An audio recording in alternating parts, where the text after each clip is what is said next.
Before we get into this episode, we have a quick favor to ask you. If you love our show, please scroll down to the review section of your favorite podcast platform and leave us a 5-star rating. If you have a few more seconds, please also leave us a review telling us what you like most about our show. We read every single one of these, and we appreciate them so much. This will also help us grow and get into the ears of those who love true crime and food as much as you do. Thanks, and enjoy the episode.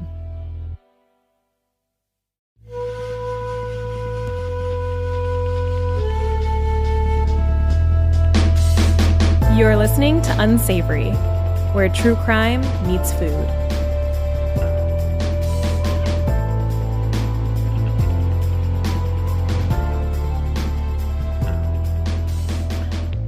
Hi, everyone. I'm Sarah. And I'm Becca, and you're listening to Unsavory.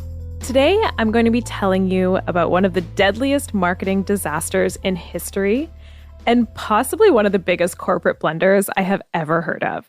The Philippines' Pepsi Number Fever, also known as the Pepsi 349 incident, was a wildly popular marketing stunt that took the Philippines by storm until a simple error led to lawsuits, rioting, and multiple deaths. So I don't know much about this one, but I had no idea that it was connected to actual deaths. Yikes, Pepsi. Yeah, it's another one of those stories that I thought would be like fun and a little bit lighthearted, and then it's actually really tragic and dark, but I'm super excited to tell this one, especially because this is actually our final episode of season 3. Mm-hmm. So we've had an incredible season and we're ready for some rest and relaxation this spring, and we hope to be back and better than ever in fall 2023. Yeah, and it is kind of my fault that we're ending a little bit earlier than we had planned this year. Surprise, I'm pregnant. I actually don't think that I've mentioned it on the podcast. So we're taking a little bit of extra time, well, I am, to prepare for my mat leave. To have a baby, which is a great reason. And I'm so excited for you. I'm sure the listeners will understand. I'm sure they will. Hopefully, please understand. All right, are you ready for this story? Let's do it. The information in this podcast is for entertainment and educational purposes only. If you're interested in medical nutrition therapy or personalized nutrition advice, please talk to a physician or registered dietitian in your area. If you have a history of disordered eating, be advised that nutrition details will be discussed and take the steps you need to protect your recovery journey. All the citations and relevant links for anything mentioned in this episode will be in our show notes on our website, unsavorypodcast.com. This podcast may contain coarse language, mature subject matter, and content of a violent or disturbing nature. Listener discretion is advised. This is an independently produced podcast. If you'd like to donate to the podcast, you can sign up as a donor through the Patreon link in our bio. If you could rate, review, follow, and share our show with your true crime and food-loving friends, that would really help us out, and we will be forever grateful. Shout out to my sources for today's episode, a Bloomberg article by Jeff Maish, an Esquire Philippines article by Paul John Canna, and an episode of Under the Influence by Terry O'Reilly. So in February 1992, Pepsi Philippines announced a bottle cap contest in which numbers ranging from 1 to 999 would be printed inside the caps of Pepsi, 7-Up, Mountain Dew, and Mirinda bottles, which Mirinda is like an orange pop. Sounds delicious. I feel like I could really go for one of those right now. Mm-hmm. Do you remember those bottle cap contests? Yes, I do. I feel like when we were in elementary school, they were always on the go, and I was always like peeling out that inside layer of the cap to see what it said, even if it was just like a joke, or sometimes you could get like another free pop. Mm-hmm. I don't think they do them anymore, but it makes me wonder if this fiasco had something to do with it. Possibly. So the scandal happened in 92. I feel like it was after that they phased them out here. Oh, for sure. It's definitely after 92. Yeah, I think they were running them in Canada until like 2005. That would be my guess. Yeah. No, for sure. I wonder why they stopped. I wonder why they stopped too. So this contest had already had some success in Chile, and so the plan was to roll it out in Argentina, Guatemala, Mexico, and the Philippines, where Coca-Cola had a serious stronghold on the market at the time. In fact, in 1992, Coca-Cola held an 83% share of the cola market in the Philippines, and they were doing so well that they basically just stopped putting effort into advertising at all. They really just had to coast. But not for much longer, as the bottle cap contest was a great success and Pepsi was about to have its moment. So people were drinking lots of Pepsi. They were collecting their bottle caps, some of which were worthless, of course, and some that were linked to prizes ranging from 100 pesos, which is about $4 in 1992, to the grand prize of 1 million pesos, which was about $40,000 in 1992.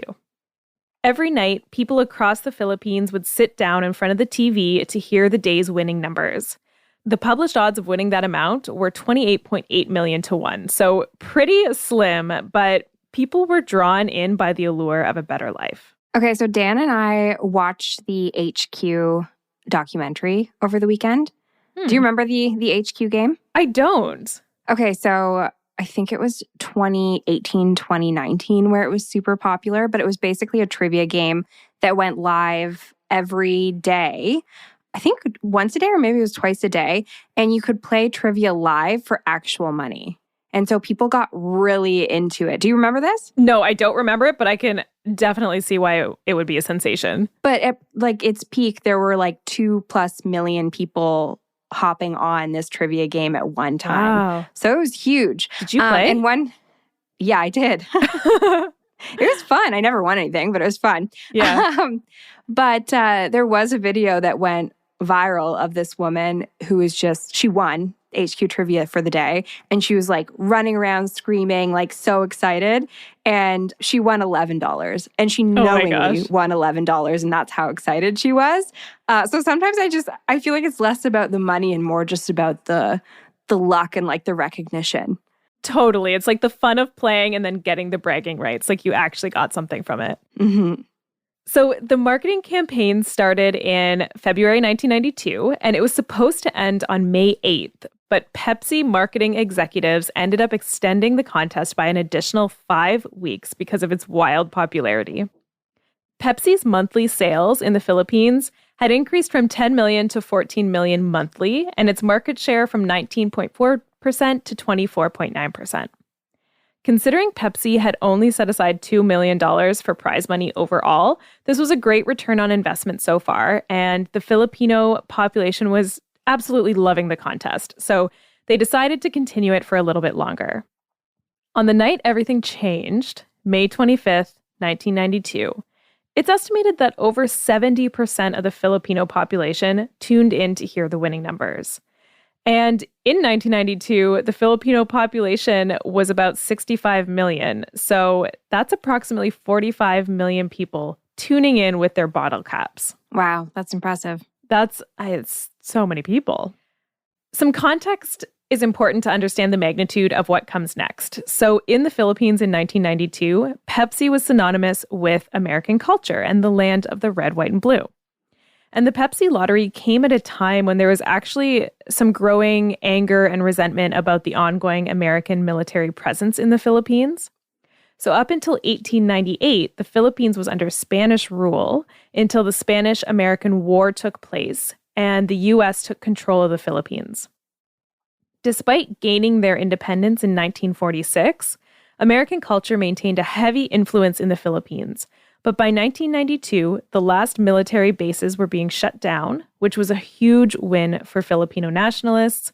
But this also meant the loss of hundreds of millions of dollars in aid and tens of thousands of lost jobs. A national election had also taken place a few weeks before and was still unresolved due to procedural and legal challenges with evidence of fraud, which was also creating some unrest. And then also at this time, the Philippines was struggling economically and there was widespread poverty.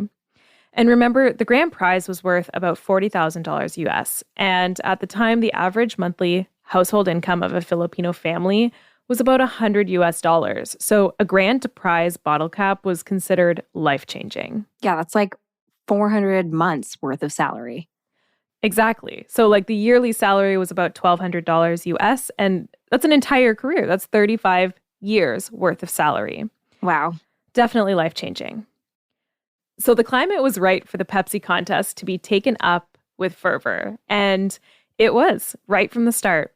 Pepsi bottling plants were operating 20 hours a day, doubling their usual output. Ads were running day and night on billboards and radios and newspapers, with phrases like, "Today, you could be a millionaire." The contest was made even more popular as some of the grand prize winners started appearing in the advertisements themselves, with one winner earning the nickname Mrs. Pepsi after claiming that Pepsi got her husband in the mood. I didn't realize Pepsi was an aphrodisiac. Apparently. Maybe it was Pepsi, or maybe it was winning the grand prize. True. So kids everywhere were searching for bottle caps, drinking multiple bottles of Pepsi per day. Families were rummaging through garbage cans to collect thrown out caps, and some even fought in the streets. Some people bought Pepsi instead of food, which is not ideal. And before we even get to the main incident, there were already some criminal events going down, like a maid stealing her employer's winning number, and another instance where 2 Pepsi salespeople were apparently murdered following a dispute over another winning bottle cap. What? Are these like people in the community? So there was almost no information about that. It was quite literally one line in, I believe, the Bloomberg article.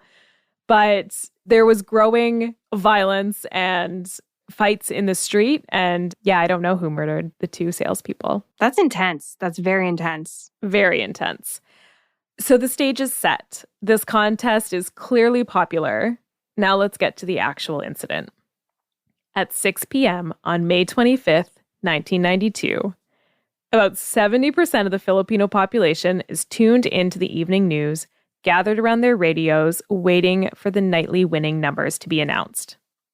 Hopeful families were waiting on pins and needles, holding their bottle caps tightly and waiting for their life-changing news. And the winning number was announced. 349. In one small wooden shack next to the train tracks, 23-year-old Marilee So and her husband and 4 children checked their bottle cap collection. Her husband worked as a house painter and had spent their last pesos on bottles of Pepsi in hope that this would be an investment that would change their lives. And this was their lucky night. Sure enough, they had a 349 bottle cap. They danced and laughed and cried tears of joy as they would finally be able to make ends meet and feed their children comfortably. That's amazing. Right? Can you hear that something is coming in my voice? Yes, I can. The only problem was all across the Philippines, tons of Filipinos were having the exact same experience. A tricycle taxi driver had also won and couldn't wait to tell his family. A cocktail waiter envisioned how he would quit his job the next day with his new earnings. A bus driver had won 3 times over with 3 bottle caps. And a mother of 12, whose children went through 10 bottles of Pepsi per day, had collected 35 winning bottle caps. Whoa, 35. Yeah, it's a lot of Pepsi. So the winners rushed to the Pepsi bottling factory in Quezon City to claim their prizes. But as the crowd grew larger and larger, it became very clear that a mistake had been made. And this was no small mistake. Instead of printing only 2 winning bottle caps, 800,000 grand prize winning bottle caps had been printed with the number 349. Oh, that's a big difference. It's a pretty big difference. Pepsi very quickly realized their mistake, and around 10 p.m. that evening, someone from the executive office phoned the Philippine Department of Trade and Industry and admitted that a mistake had been made. The next morning, Pepsi actually tried to correct the winning number to 134, but it was definitely too late. The announcement had been made, and people already thought that they'd won 1,000,000 pesos. So what happened? Like, how was this massive mistake made? For the duration of the contest so far, the grand prize bottle caps had been printed with the winning numbers and a security code for confirmation. So if you remember how the contest was extended for another 5 weeks from May 8th, well, in the original contest, 349 had been designated a non-winning number. So 800,000 bottle caps had already been printed and put into circulation with that number. And once the contest was extended, someone mistakenly chose number 349 as a winner, but 800,000 bottles of Pepsi with that number are already in circulation around the country. So none of those 349 bottle caps actually had that security code to verify that it was a grand prize winner. And so technically none of them were valid. But that security code requirement hadn't been mentioned in any of the promotional material. So consumers weren't aware that a code was needed. It was more just for Pepsi to scan when the winner was presented to ensure that it wasn't a fraudulent bottle cap. Right. So this is 100% on Pepsi. And I feel like they really should have just paid everyone out. Question, you might not know this. When they re-announced the number to 134, did anyone come forward and were those people paid? I don't know that. And I did try to find out because I'm also curious if the 2 349s that actually had a security code got paid out. Because there were two, right? I couldn't find that information, but I'm also curious. And I can imagine, I bet they did. That's my gut instinct. But you would almost think that like if they had been, that would be bigger news. Because I feel like Pepsi would probably want that out in the world. Yeah, the true winners. You're right. I don't know. Interesting. Good question, Very though. Suspicious. And I do agree that, Pepsi just should have paid everyone out. It would have cost them a ton of money, obviously way more than they ever intended to spend, but they would have changed the lives of so many people. It would have been great PR, and I bet they would have made the money back just through that way of handling the issue. Yeah, Pepsi's fine. Yeah, Pepsi, Pepsi's okay. Yeah. I feel like if they retroactively even went back and like paid out half of it, people would be so happy. Yeah.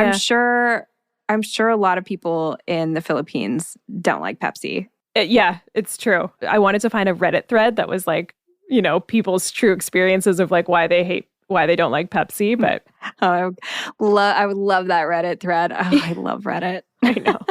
So Pepsi was in a panic. To pay out all 800,000 winners would cost them about $32 billion. Oh, that's a lot more than I thought. Sorry. No, it's a lot of money. It is. But I mean, the return on investment. I think it would have paid off in the long run.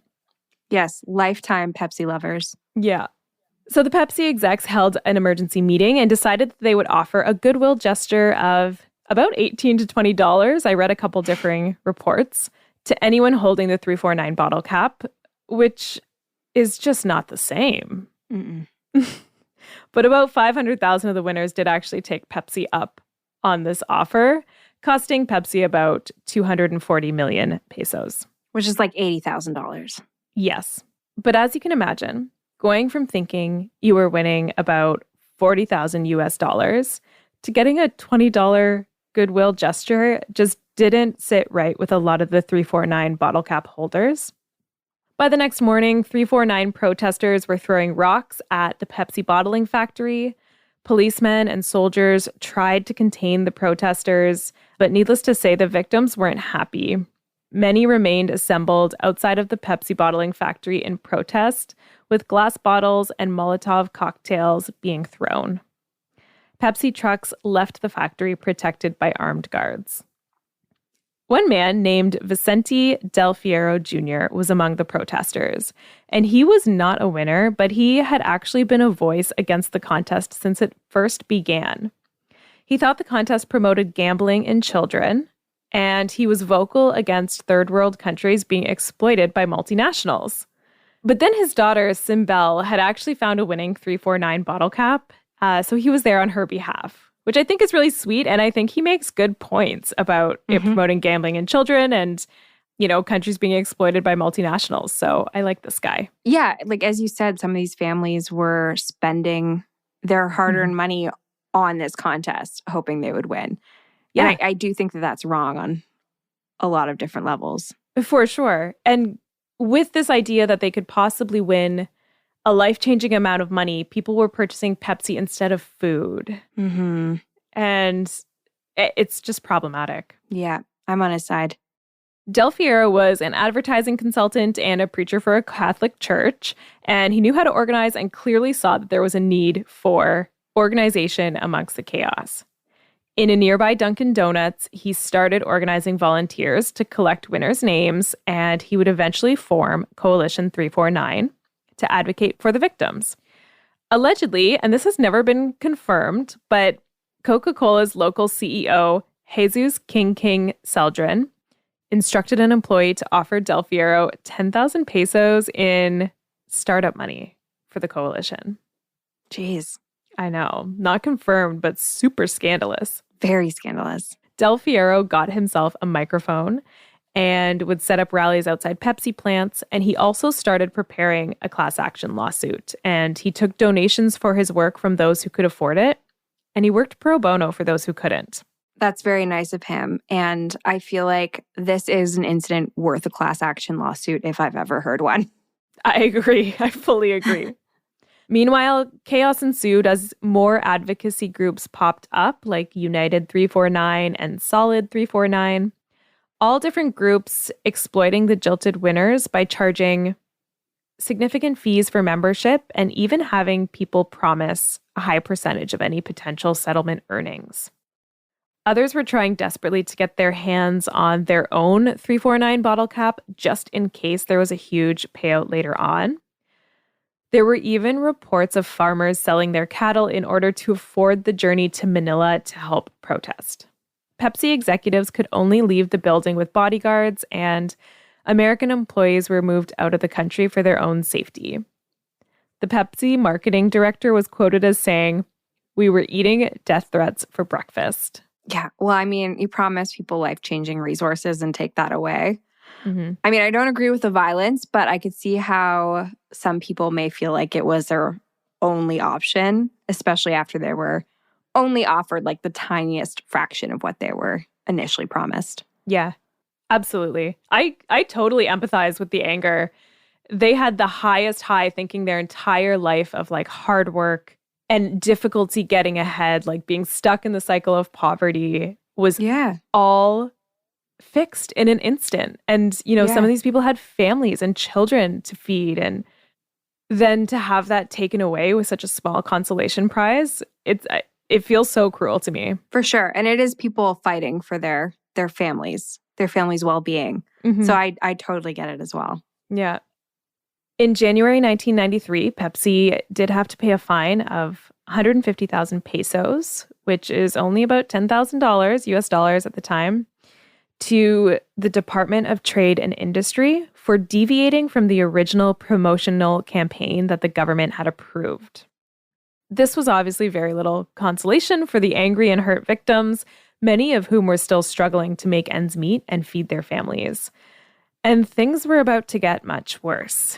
Wait, so did that money go to the victims then? So none of the sources I read actually mentioned that, and I honestly think it just went to the government as a fine for messing up the original contest plan. Interesting. In February 1993, a school teacher named Anisita Rosario was on her way to buy rice when she arrived at the store around the same time as a Pepsi delivery truck.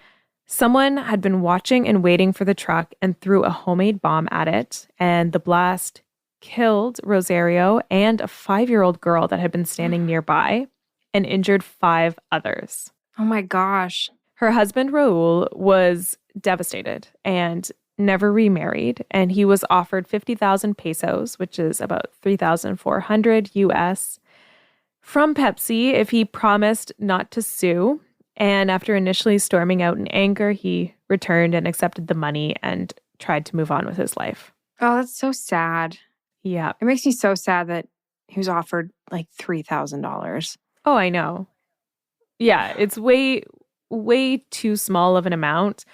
But also the fallout of this marketing contest is just more than anyone ever could have imagined. For sure. And for them to not pay out the victims, even like maybe not necessarily the billions and billions of dollars that they should have been owed, but even just remedying the situation, that would have been so much more worth losing these lives. Definitely. It's just terrible, no matter how you look at it.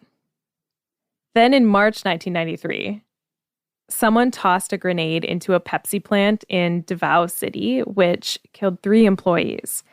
And again, while I understand that people were really angry, the people who were working in the bottling factories were not the executives responsible for this error. For sure not. Did they ever reveal who selected that winning number, by the way? I'll bet they were like fired immediately. Yeah. So no, they didn't. I read one article that said it was a computer error, which Maybe seems likely. 1992, computers are pretty new. But I just bet it was like some poor intern or something. Yeah. So the National Bureau of Investigation in the Philippines was looking into the Pepsi bombing and other violent protests that had been taking place. And eventually they found that there were 3 well-known criminals behind the violent crimes, known as the Three Kings.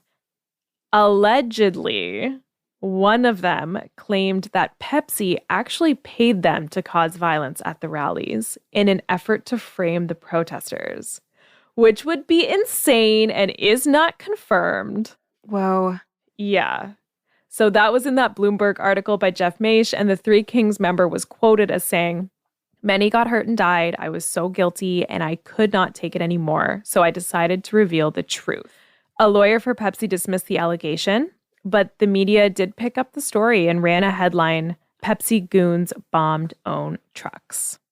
But who knows? Maybe the Three King guy was also just trying to cover his own tracks.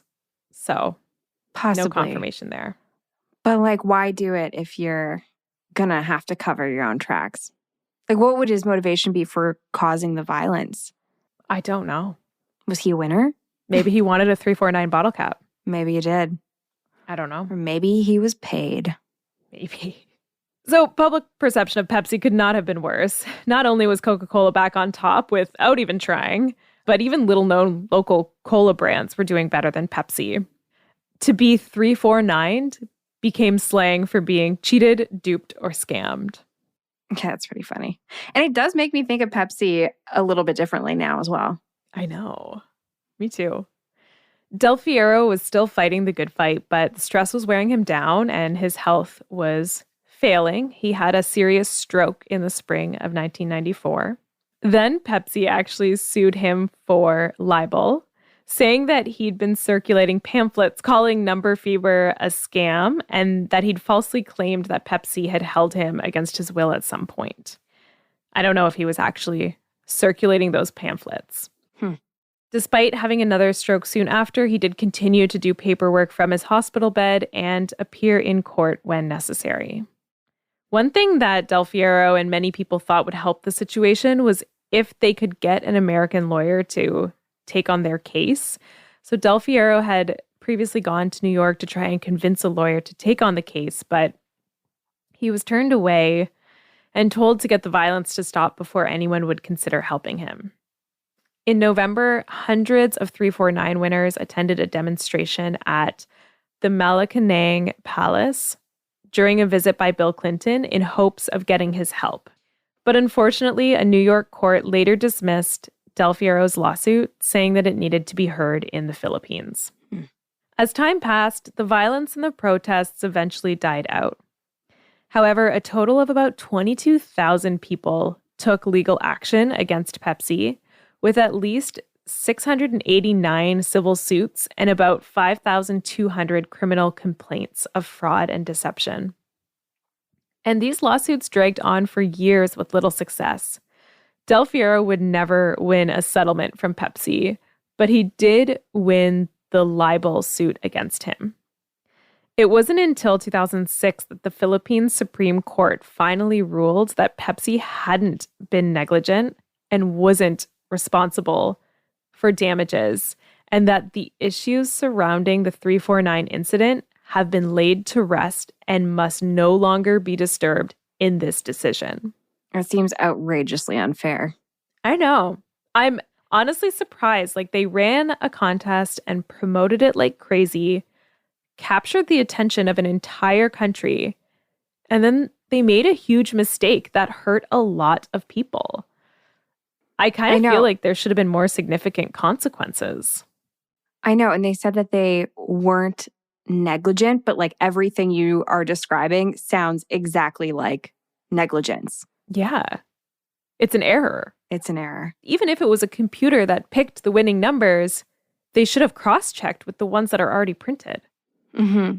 It's almost more insulting that the Supreme Court just dismissed it like that. Like, I feel like had they just even acknowledged the fact that it was negligent, but they weren't liable for damages, that's like a completely different story. But to just say that they're off the hook entirely because what they did wasn't wrong doesn't feel right.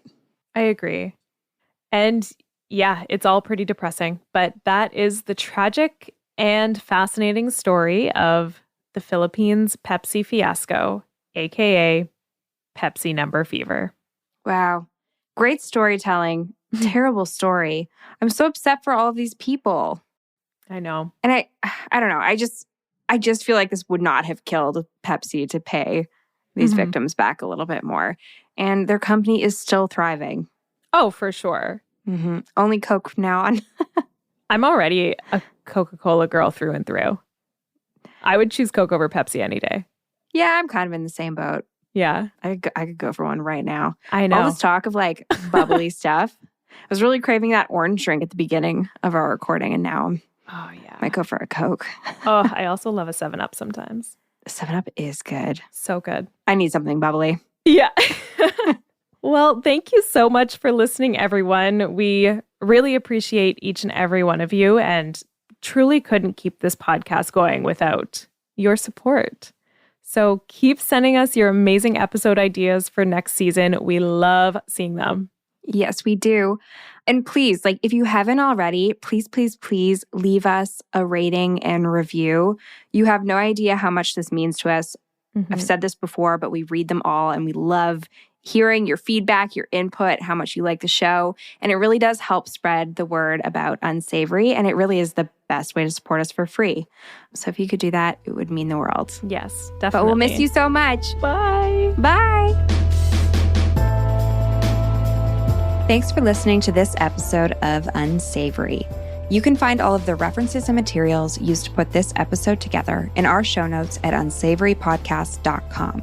This is an independently produced podcast. If you enjoyed this episode, we would love it if you would rate, review, follow, and share our show with your true crime and food-loving friends.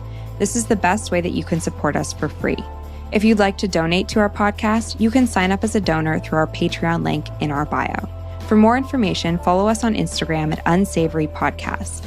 If you have an idea for an episode or segment, email us at unsavorypod@gmail.com. This podcast was recorded and edited by Jeff Devine. Learn more at Jeff Devine Sound on Instagram.